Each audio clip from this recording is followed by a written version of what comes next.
মোক আজিকালি ল'ৰা ছোৱালীয়ে লগ পালে এইটো নুসুধে যে দাদা চাকৰি এটা দিব নেকি, খালি মোক সোধে ইণ্টাৰভিউ কেতিয়া মামা, পুলিচৰ ইণ্টাৰভিউ কেতিয়া হ'ব। মই উত্তৰ দিওঁ জুলাইত হ'ব, ৰেডি হৈ থাক। এতিয়া ল'ৰা ছোৱালীবিলাকে এইকেইদিন অৱশ্যে সুধি আছে যে মামা মেথছৰ পেপাৰখন টান হৈছিল, মেট্ৰিকত পাছ কৰাই দিব পাৰি নেকি। এইকেইদিন মেট্ৰিক দিয়া ল'ৰা ছোৱালীবিলাকে এইটোৱে চিন্তা কৰি আছে, হয়নে নহয়? কিন্তু চিন্তা কৰিব নালাগে, চব ভাল হৈ যাব। আজিকালি ল'ৰা ছোৱালী পঢ়া শুনা সুন্দৰ অসমত পৰিৱেশ হৈ গৈছে। কেইটামান ৰিজন মেট্ৰিকৰ ৰিজাল্ট দিব, ঘৰে ঘৰে মিঠাই খুৱাব পাৰিব, কোনো কথা নাই। কাৰণ মোৰ বিশ্বাস আছে যে আমাৰ যোৱা 2 বছৰ 3 বছৰত শিক্ষাৰ পৰিৱেশ বদলিছে। কোভিড আহিলে, মোদীজীয়ে ভেকচিন উলিয়ালে, আমাৰ জীৱন বচালে। এইবিলাক কথাটো আগত আমি চিন্তাও কৰা নাছিলো। এতিয়া মোক মানুহে হাঁহে, হিমন্ত বিশ্ব শৰ্মাই লাখপতি বাইদেউবিলাকক লৈ ইলেকশ্যন খেলে, লাখপতি বাইদেউৰ ভোটতে বিজেপি জিকি যাব। হাৰে, লাখপতি বাইদেউ বনোৱাটো বেয়া কথা নেকি কওকচোন? বেয়া কথা নেকি কওকচোন?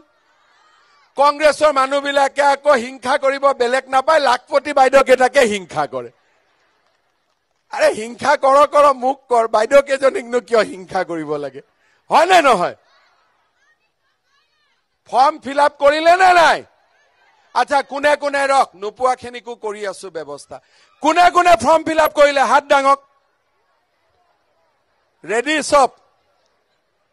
ফৰ্ম ইমানে কৰিছে টিয়কত, বাপৰে। আকৌ এবাৰ হাত দাঙকচোন।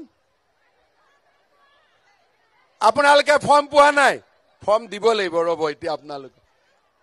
তও পোৱা নাই মা? ঠিক আছে, 6 গৰাকীয়ে পোৱা নাই, বাকী চবেই পালে, হয় নে নহয়? ঠিক আছে, পোৱাখিনি আকৌ এবাৰ হাত দাঙক।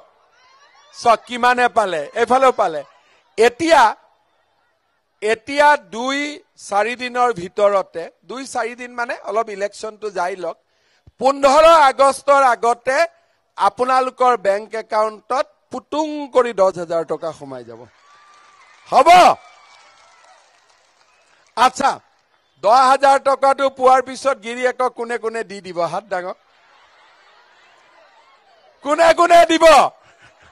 নিদিয়ে? হে ভগৱান, গিৰিয়েক বিলাকে ভোট দিব নে নাই বিজেপিত? দিব নে নাই? আকৌ আপোনালোকে পইচা নিদিব, খঙতে বোলে CM-ৰ এগেইনষ্টত ভোট দিম বোলে। আজিকালি 2-এজন শিক্ষক আছে, মই যে কওঁ বাচ্চাক পঢ়াব লাগে ৰাতিপুৱাৰ পৰা গধূলিলৈকে, সেইকাৰণে মোৰ ওপৰতে খং কৰে, বিজেপিক ভোট নিদিওঁ।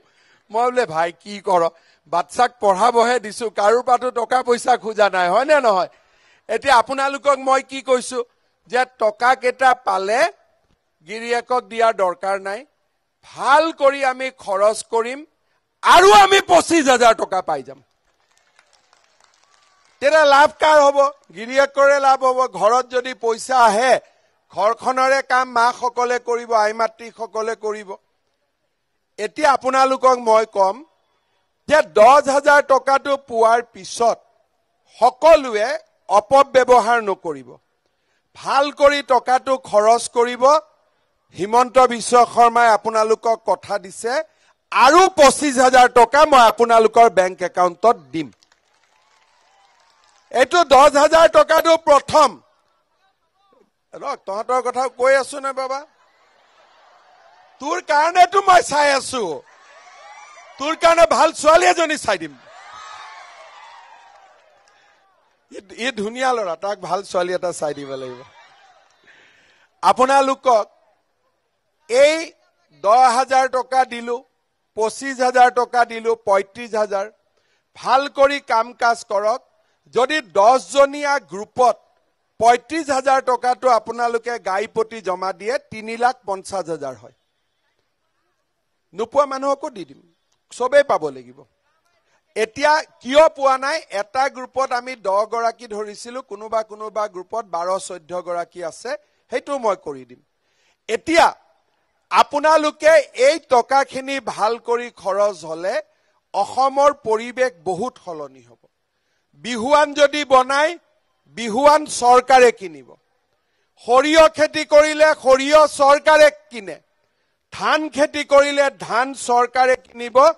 আৰু মৌ যদি বনাই মৌ চৰকাৰে কিনিব পিঠা পনা গাহৰি কুকুৰা এতিয়া গাখীৰ যে আপোনালোকে বিক্ৰী কৰিব গাখীৰৰ লিটাৰত 5 টকাকৈ চৰকাৰে আপোনালোকক এক্সট্ৰা কৰি দিব যিসকলে গাখীৰৰ ব্যৱসায় কৰিব আজি অসমত আগতে ধান 600 টকাত বিক্ৰী কৰিছিল এতিয়া চৰকাৰে 2200 টকাত ধান কিনে মানুহৰ আৰ্থিক অৱস্থা বহুত ভাল হ'ল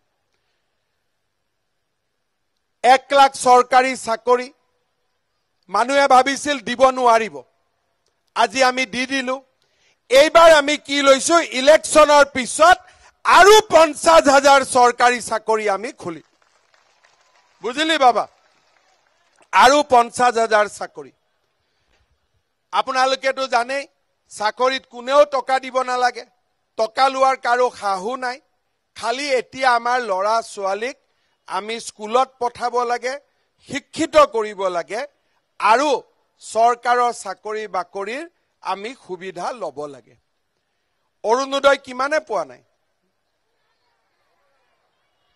পোৱা নাই হাত দাঙিব লাগিব কিমানে পোৱা নাই চাও হাত দাঙক আচ্ছা নোপোৱা সকলে হাতটো নামক কিমানে পাইছে অৰুণোদয় পোৱা সকলে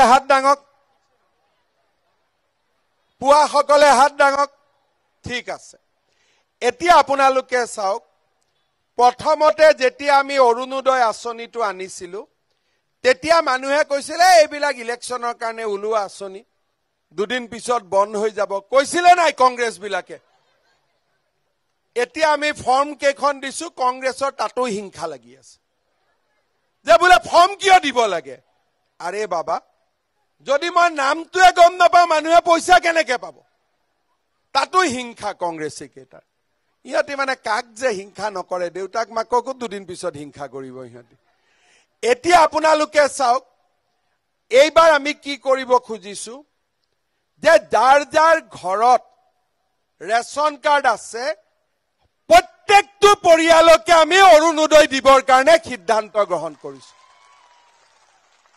কাৰ কাৰ ৰেচন কাৰ্ড আছে হাত দাঙকচোন চক এতিয়া আমি ওপৰৰ পৰা মই চাই আছো অলপ দেৰি 2 মিনিট হাতখন দাঙি ৰাখক ইমান মানুহৰ ৰেচন কাৰ্ড আছে সকলোৱে অৰুণোদয় পাই যাব অহাবাৰটো মিটিঙত নাই পোৱা বুলি কোনেও হাত দাঙিব জানো তাৰ মানে ৰেচন কাৰ্ড থকা মানেই এতিয়া বিজেপি চৰকাৰে আপোনালোকক একোটাকৈ অৰুণোদয় দিব অৰুণোদয় মানে কি 10 তাৰিখে আমি 1250 টকা আমাৰ বেংকৰ একাউণ্টত আমি পাই গলো আজি যিসকলে পোৱা নাই অলপ মনটো বেয়া লাগে পোৱাবিলাকক দেখি হয়নে নহয় এতিয়া সকলোৰে মনটো ভাল লাগিব আৰু মনটো ভাল লগাৰ পিছত মুখটো কিবা এটা ঘোষ দিব লাগিব কি দিব ভোটটো আপোনালোকে যাক দিব লাগে দিব নৰেন্দ্ৰ মোদীক দিব হয়নে নহয় মোৰ কাৰণে পিঠা বনা খুৱাব লাগিব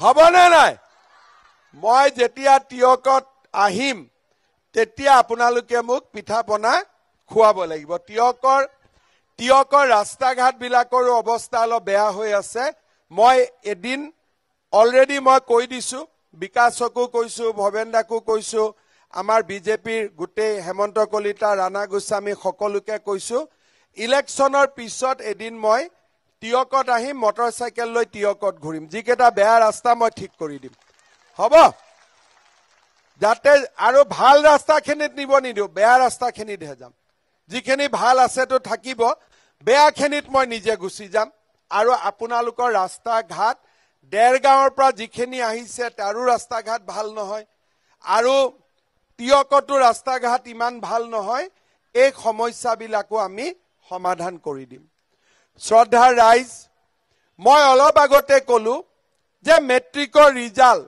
7 দিন 10 দিনৰ ভিতৰত দিব মেট্ৰিক পৰীক্ষাত আমাৰ 5 লাখ লৰা ছোৱালীয়ে মেট্ৰিক দিয়ে যদি 65-70% লৰা ছোৱালীয়ে মেট্ৰিকত পাছ কৰে তাৰ মানে 3.5 লাখ লৰা ছোৱালী মেট্ৰিকত পাছ কৰিব পাছ কৰাৰ পিছত দেউতাক মাকৰ চিন্তা আহিব যে ল'ৰাৰ ছোৱালীটোক কেনেকে কলেজলৈকে পঠাম কলেজত এডমিশন ফিজ হল 15,000 টকা কিতাপ কিনিব লাগিব 2,000 টকা ছোৱালীজনী কলেজত ল'ৰাটো অহা যোৱা কৰিব লাগিব 10,000 টকা বছৰত লাগিব মাহত 1,000 হলে দুমাহ কলেজ বন্ধ থাকে এগৰাকী ছাত্ৰ বা ছাত্ৰীক পঢ়াবৰ কাৰণে দেউতাক মাকে বছৰত 25,000 টকা খৰচ কৰিব লাগে এটা আমি পাম কৰ পৰা 25,000 অলপ অৰুণোদয়টো পালে সহায় হ'ব কিন্তু বাকি 25,000 ক'ত পাম এতিয়া আমি কি কৰিছো যে কলেজত এডমিশন বিনামূলীয়া ল'ৰা ছোৱালী দুইটাৰ কাৰণে এতিয়া মই ভাবিছো যে ল'ৰাটোৰ পঢ়াৰ দায়িত্ব দেউতাক মাকে লক ছোৱালীজনীৰ পঢ়াৰ দায়িত্ব মামাই ল'ব এতিয়া প্ৰত্যেক ছোৱালীক এডমিশন লোৱাৰ পিছত তাইৰ বেংকৰ একাউণ্টত আমি 10,000 টকা সোমাই দিম যাতে দেউতাক মাকে পইচাটো ল'ৰাক দিয়ক ছোৱালীৰ পঢ়াৰ দায়িত্বটো চৰকাৰে ল'ব অৰ্থাৎ আপোনালোকৰ আগত যদি কষ্ট দুজনক পঢ়ুৱাৰ আছিলে এতিয়া আপোনালোকে এজনক পঢ়ালে হ'ব এজনক পঢ়ুৱাৰ দায়িত্বটো কোনে ল'ব চৰকাৰে ল'ব আজি ইয়াত যিমান বিলাক বাইদেউ আছে আপোনালোকে চিন্তা কৰক 10 বছৰ আগতে যদি কংগ্ৰেছে এনেকুৱা এটা আঁচনি ললেহেঁতেন আপোনালোক সব আজি কলেজত পঢ়ি পেলাই পাছ কৰি আহিব পাৰিলেহেঁতেন নাই কওকচোন হয় না নহয় নিজৰ কথা চিন্তা কৰক আজি 10 বছৰ আগতে অসমত যদি কংগ্ৰেছে এনেকুৱা এটা আঁচনি ললেহেঁতেন আজি আমাৰ মাজত থকা বহুত বাইদেউ বহুত বুৱাৰী বহুত ছোৱালী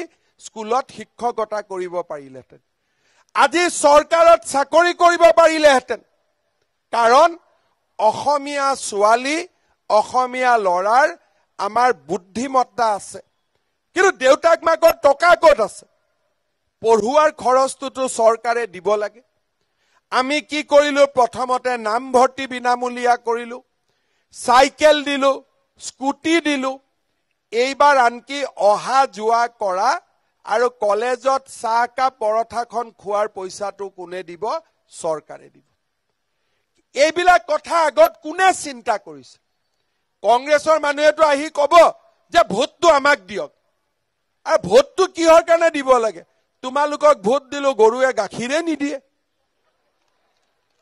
গাখীৰে নোলাই দানা খুৱাও ৰাতিপুৱা খিৰাব যাও 2 লাট মাৰি দিয়ে গাখীৰ ঢাকি না হয় না নহয় এতিয়া কংগ্ৰেছে কয় আমাক ভোট দিয়ক কিয় বোলে যোৰহাটত কংগ্ৰেছক ভোট দিব লাগে কিয় দিব লাগে মোদী হ'ব প্ৰধানমন্ত্ৰী আৰু আমাৰ এমপি জন হ'ব কংগ্ৰেছ আমি কি পাম এতিয়া শচীন তেণ্ডুলকাৰ পাকিস্তানত খেলিব লাগে না ভাৰতৰ ফালে খেলিব লাগে এতিয়া যোৰহাটে মোদীৰ লগত থাকিব লাগে না বেলেগ ফালে থাকিব লাগে প্ৰধানমন্ত্ৰী হ'ব নৰেন্দ্ৰ মোদী আৰু আমাৰ এমপি জন হ'ব কংগ্ৰেছী এইটো আমাক কংগ্ৰেছে বুদ্ধি দি আছে চিন্তা কৰকচোন আজি খুৰাই দাদাই কৈছে আলুগুটি বুলি মই কোৱা নাই আৰু দেই দাদাই কৈছে এতিয়া আপোনালোকে চিন্তা কৰক মোদী প্ৰধানমন্ত্ৰী হ'বই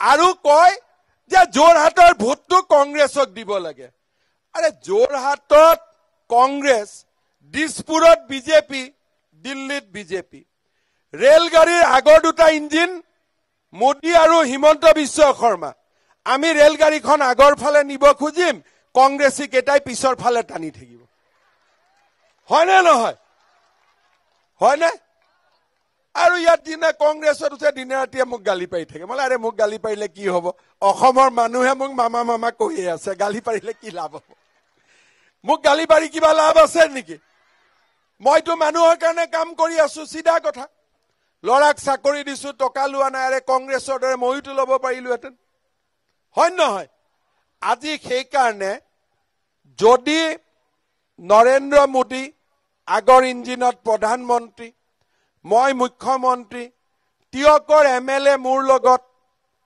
MP মোদীজীৰ লগত ৰেলৰ ইঞ্জিন পুৰা 200 স্পীডত ধাৰাত ধাৰ চলিব। কিন্তু যদি এম পি পিছফালে হয়, মোদীয়ে দিব আগৰ ফালে বল, এম পিয়ে দিব পিছৰ ফালে, তো গাড়ী নচলিবই। এই কথাখিনি যোৰহাটৰ সকলো মানুহে বুজি পায়।